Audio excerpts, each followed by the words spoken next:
Now I would like to introduce Paul Grignon, one of our keynote speakers. He is a world-renowned documentary filmmaker, monetary reformist, and he has some great ideas that I think everybody would benefit from at least listening to.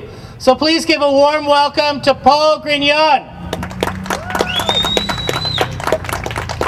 Hello, and thanks for coming out.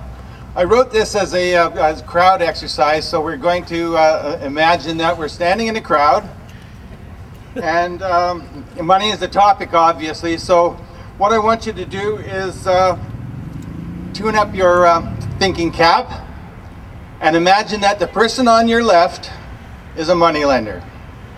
And it doesn't matter if they're a bank, doesn't matter if it's fiat money, doesn't matter if it's a gold coin. Imagine the person on the left is going to lend you $20 bill. Okay, so imagine that that $20 bill is now passed through the whole crowd, series of exchanges. People are buying and selling. They're using the money as a medium of exchange. And at the very far end of the crowd, where you can't see them and you don't really know about them, someone, instead of spending that $20 bill, lends it to someone else. Okay, that's at the far end of the crowd. The second person has lent the same $20 bill. Now that $20 bill gets exchanged through, and I'm going to say that it went through 100 exchanges to get to that second lender, and it takes 100 exchanges to get back to you, and you pay it back to the person on your left. Now you see the situation we got here? Your debt's been paid off, but the other debt at the other end of the crowd is dependent on that $20 bill because the debt's only payable in money. You get my point? Has anybody seen that? Yeah. Okay, well that's what I call a mathematical predicament. And I have been trying to point this out to economists for 3 years now, like literally writing in their blogs. And just this week I've been invited to submit my ideas to the peer-reviewed academic establishment. And it came two invitations in a row, one from a science journal and one from the World Economics Association. So the unqualified can make inroads if you make enough if you make enough sense, I suppose. So well, I just jumped all the way through this whole thing. The reason I said there's only one $20 bill is because if all money were in this situation, there would be no $20 bills to substitute for that one. So that was the reason, and I have looked at, if you looked at the ratio of M2 to M1, which are money supply aggregates, you see that that's right, it's roughly a ratio of 3. We think that possibly every dollar created in the banking system ends up being lent 3 times as existing money by people like us. Because fundamentally, when I said the secondary lender, when you put your money into a bank, you are lending it to the bank. When you lend it to the bank, it is never coming out into circulation except as some form of loan. So you see, once you put your savings in, that money was borrowed by somebody as a loan. And as long as you have it, they're never going to get it. And not only that, but on top of that, there are many people who are private lenders of credit. And private lenders of credit can keep rolling over their money forever. I know several people personally who are doing that. And one of them, his father probably earned the money in the 1950s. And that was somebody's loan in the 1950s. And that money was never available to them to pay off their loan. So what does that mean? That means that they had to pay their loan, assuming they did. They paid it with the money from somebody else's loan. Now, I have to backtrack here to explain, for those who may not be familiar with my movies, I'll just start with explaining the money system in its most basic, the most basic explanation. You start with cash, legal tender. The paper money in your wallet says legal tender on it. The other form of legal tender is coins. Now, coins, the government just mints the coins and sells them to the banks at face value. Some coins they lose money on, and some, that's why the penny's going to be gone, by the way, because it costs more to make a penny than it's worth. And the cash, the paper cash, is created when our national central bank, the Bank of Canada, buys debt. And generally, in normal circumstances, they only buy Canadian government debt, Canadian government bonds are bought, and the central bank creates brand new legal tender to buy these bonds. That's where our cash money comes from. So even our cash money, the paper money in your wallet, is a debt. It's national taxpayer debt. The trick with national taxpayer debt is that we never pay it off. We just pay the interest. Now the interest, a lot of people think, oh, the banks get all the interest. Well, actually they don't. And I've checked this out. I've researched all this stuff from the Bank of Canada, the Bank of England, the Federal Reserve, and the European Central Bank. And then I checked it all with a professor in Europe to make sure I had the European Central Bank part correct. And in every case, the central bank creates the cash for the economy, and it does so by buying, for the most part, national taxpayer debt. And since the cash supply, the legal tender supply, is always increasing, the actual national debt does never go away. It just gets bigger and bigger and bigger, and we just keep paying more and more and more interest on it until it was, it's unbreakable. So at this point, the Fed, of course, has dropped interest rates to zero because we can't afford to pay interest on these things anymore. The banks can't. Anyhow, oh, where was I going to get to it? I better check my notes. So, when you go to a bank and you have your numbers in the bank account and you think that that's money, right? We all think that we have money in the bank. But we actually don't. We only have promises of legal tender. What the bank is doing is that when you have a bank account with a positive number in it, the bank has promised you legal tender on demand, so that you go into the bank and you ask for cash and you get cash, right? That's all our personal experience. You start from there. And what the banks do is when you take out a loan, they put money in your account. They give you positive numbers in your bank account.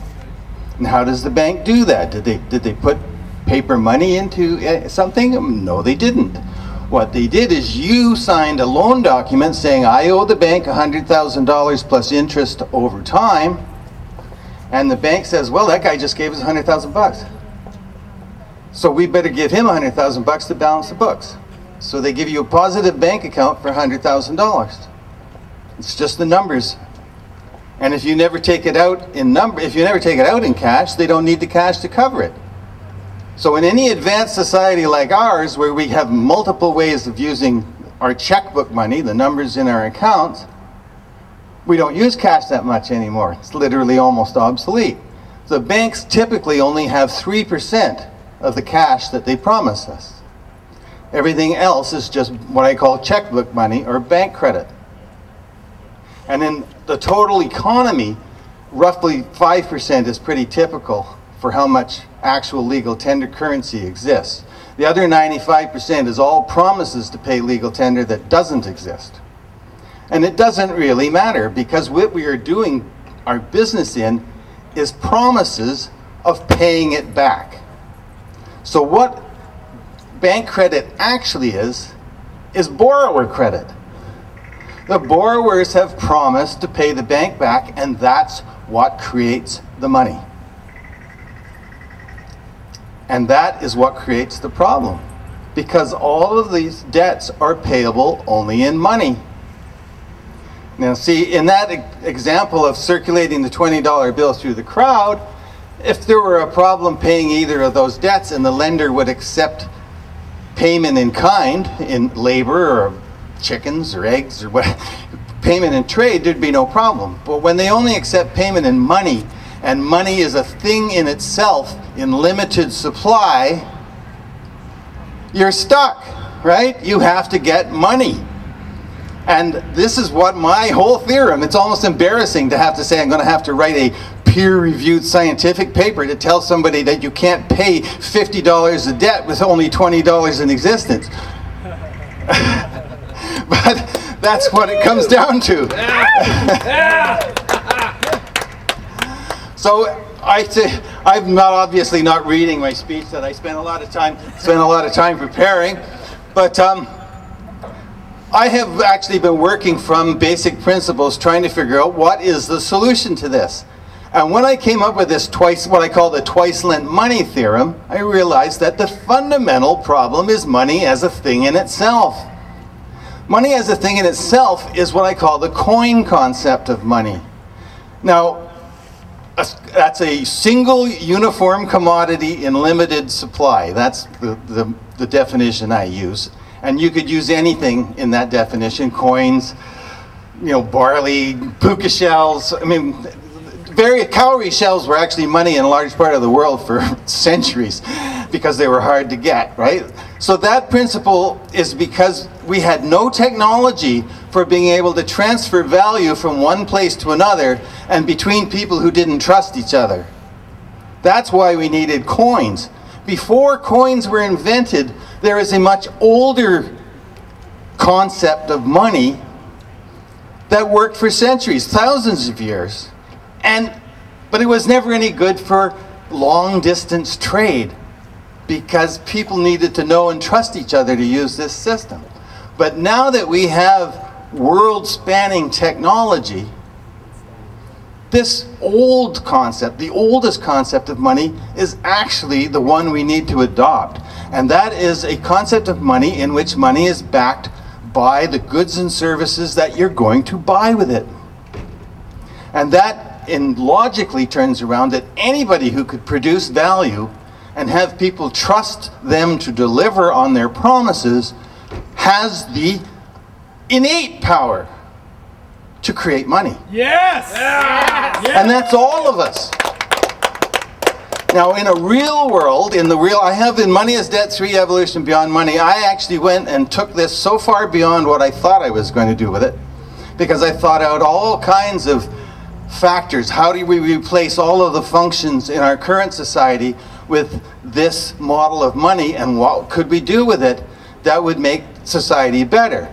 Well, I came up with a system that's self-balancing, automatically enforces balanced budgets on everyone, including government, yes, makes it impossible to put a debt onto future generations, requires that all profits be spent in order to be a profit, so that you can't profit from a profit. You spend your profits once. Gosh, I said, look at the list. There's an enormous list of benefits by turning the concept of money into what I call something specific, a promise of something specific from someone specific. And that covers a promise of gold, it covers a promise of silver, it covers the promise of tax receipts, which is basically what fiat money is. People say fiat money's worthless. Well, you may not like what the government does with your money and your tax money, but it is a service. And one of the basic services we do get is, as much as we may or may not like them at any given moment, having a justice system and police is one of the basic things that makes a society a society. Head over to Libya if you don't believe me. So, fiat money is not worthless unless the government spends way more than it taxes back. And that is our fundamental problem. The fact that the governments just keep running up the bill. Why do they run up the bill? Because we don't want to pay the taxes for the services we get. So we're all part of this. And the thing is that we could all be part of changing it. And it is changing. There are already several alternative currencies out there that people have been working with. They're all basically based on the self-issued credit, a promise of something specific from someone specific. And worldwide, there's a huge growth in business-to-business barter networks. Now, these business-to-business barter networks, my reasoning, as much as we might be anti-corporate, my reasoning is none of these big organizations are going away. So what I'm trying to offer is something that's good for them and good for us. Because governments would no longer be in debt. Corporations General Motors wouldn't go begging for a bailout. They would just produce credits against General Motors cars. And in any of these cases, when the actual issuer of the credit for goods issues these credits, they have to be voluntarily accepted. Another feature of this is that right now, when a corporation we might hate borrows money from a bank and spends it, the money's not labeled Monsanto or any other name, but in this new system it would. If you don't want to accept Monsanto's money, don't let it pass through your hands. Yeah! Yes! And the other factor of this is that we could start this at the grassroots. I think it would be wonderful to start it top down and bottom up at the same time, for governments and corporations to see the light and change the way this works.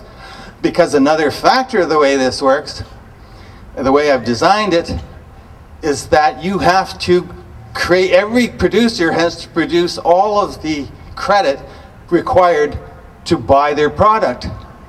Well, if I could produce something and sell it for $1,000, but it only cost me $10 to produce, now I have to find a way to give away $990, otherwise my business fails. You figure that out? I have two websites. I'm gonna wrap it up. I have two websites. It's a lot to take in. My one website is moneyasdebt.net, and the other one is digitalcoin.info. And on both of them you will find numerous essays that explain all of this proposal in detail, and my many attempts to make the twice lent money argument.